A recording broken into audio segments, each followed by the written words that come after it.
ഒരാൾ അല്ലാ എന്നൊന്ന് പറഞ്ഞാൽ ഏത് സമയമാകട്ടെ, അയാളിങ്ങനെ ഇരുന്നപ്പോ പറഞ്ഞു അല്ലാ, ഒന്ന് കിടന്നപ്പോ പറഞ്ഞു അല്ലാ, നടന്നിട്ട് കുറെ നേരം കുഴങ്ങിയപ്പോ അയാളെ നാവിലൂടെ വന്നു അല്ലാ. വലിയ ദിക്റല്ലേ അത്.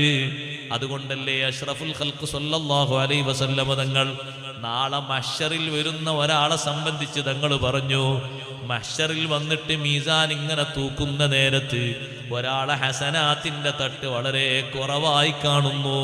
അയാളെ മനസ്സിന്റെ പേടി കൂടുതലായി, മുഖത്തിന്റെ നിറക്ക മാറിപ്പോയി. മീസാന് കനം തൂങ്ങിയാൽ വലിയ സന്തോഷമാണ്. അള്ളാഹു നമുക്ക് ഭാഗ്യം നൽകുമാറാകട്ടെ. മീസാന് ഹസനാത്തിന്റെ തട്ട് കനം തൂങ്ങിക്കണ്ടാൽ ആ മനുഷ്യന് ലഭിക്കുന്ന സന്തോഷം ചെറുതല്ല. ഹസനാത്തിന്റെ തട്ട് ഇങ്ങനെ കനം കുറഞ്ഞ് തിന്മയുടെ തുലാസ് ഇങ്ങനെ കനം കൂടി വരുമ്പോ ഈ മനുഷ്യന്റെ മുഖത്തിന്റെ നിറം മാറുന്നു, വിഷമം കൂടി വരുന്നു, വാക്കുകൾ ലഭിക്കാതെ തപ്പിത്തടയുന്നു. അപ്പോഴതാ ഒരു അപരിചിതനായ വ്യക്തി മനുഷ്യരൂപത്തിൽ ഒരാൾ മുന്നോട്ട് വരുന്നു. വന്നിട്ട് സഹോദരങ്ങളെ, നമ്മുടെ സിം കാർഡില്ലേ, ചെറിയ സിം കാർഡ് പോലെയുള്ളൊരു ബിത്താഖ, ചെറിയ ഒരു കാർഡ് ഈ ഹസനാത്തിന്റെ തട്ടിലേക്ക് അങ്ങിടുന്നു.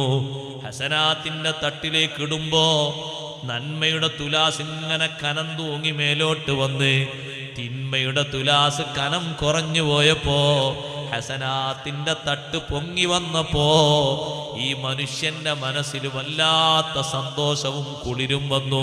അദ്ദേഹം ചോദിക്കുന്നു, ഇത് എന്താണ്? ഈ കൊണ്ടുവന്നിട്ടത് എന്താണ്? എനിക്കറിയില്ലല്ലോ. നിങ്ങളെന്തോ കാര്യമായ നന്മയാണല്ലോ കൊണ്ടുവന്നിട്ടിരിക്കുന്നത്.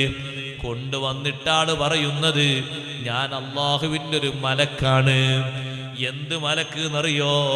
ദിക്റ് ചൊല്ലുന്നത് പ്രത്യേകം മീതാൻ നിർദ്ദേശിക്കപ്പെട്ട മലക്കുകളെ കൂട്ടത്തിൽ ഒരു മലക്കാണ് ഞാൻ. കൊണ്ടുവന്നിട്ട ദിക്റ് ഏതാന്നറിയുമോ?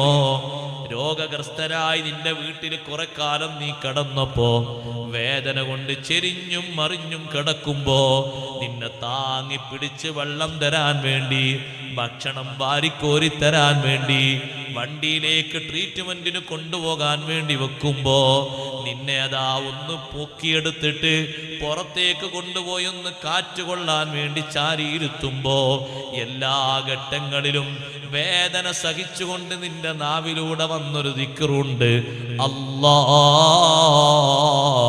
അല്ലാഹ്